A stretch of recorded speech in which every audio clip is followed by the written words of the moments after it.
Hello viewers, Radhe Radhe.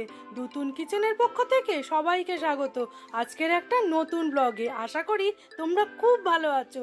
আজকে ওই জন্য ম্যাঙ্গো মিঠাই বানাবো। ফ্রিজে 1 ঘন্টা রেখে দিয়ে ঠান্ডা ঠান্ডা খেতে যা লাগবে না, তোমরা অবশ্যই বানিও। আমি জল দিয়ে প্রথমে আমটা ধুয়ে নেব।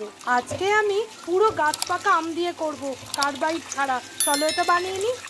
পরিমাণ মতো চিনিটা গুঁড়ো করে নিয়েছি।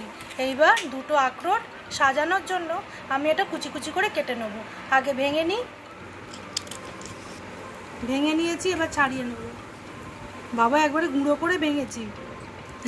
না ঠিক আছে। এবার এটা কুচি কুচি করে কেটে নেব।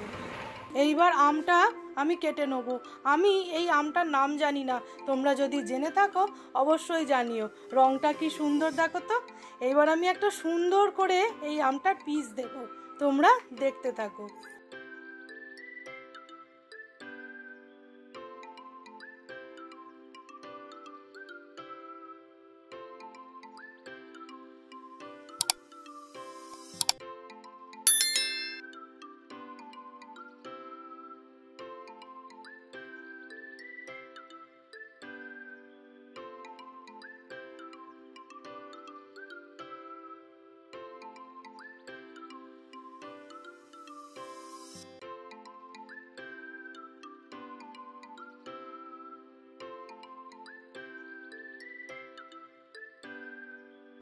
আম কুচি দেব, এবার এর মধ্যে ছানা দেব।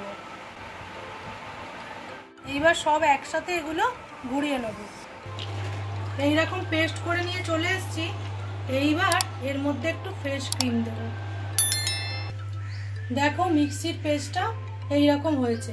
এইবার আমি একটা বাটিতে ঢেলে নিচ্ছি সব পেস্ট কটা।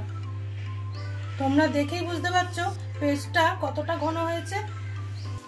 এইবার এর মধ্যেই আমি দিয়ে দেবো যেটা আমি মিক্সিতে পেস্ট করে সুন্দর করে বানালাম। দুতুন কিচেনের রান্না যদি তোমাদের ভালো লেগে থাকে তাহলে প্লিজ চ্যানেলটাকে একটু লাইক, শেয়ার, সাবস্ক্রাইব করে আমার পাশে থেকো। আর সাবস্ক্রাইব করতে কোনো রকম টাকা পয়সা লাগবে না।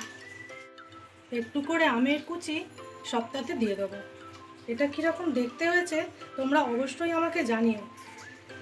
আজকের ম্যাঙ্গো মিঠাই একদম রেডি।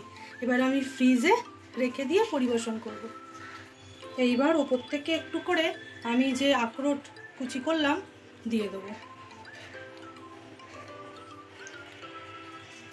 এটা ফ্রিজে 1 ঘন্টা রেখে দিয়ে তারপর চামচে করে কেটে কেটে খাবো। পুরো আইসক্রিমের মতো খেতে লাগবে। আজকের আম মিঠাই বা ম্যাঙ্গো মিঠাই তোমাদের কেমন লাগলো অবশ্যই আমাকে জানিও। আর বাড়িতে একদিন অবশ্যই বানিও।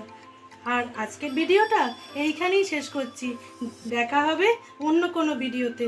তোমরা ভালো থেকো, সুস্থ থেকো আর দুতুন কিচেনের পাশে থেকো। আজকের মতো টাটা।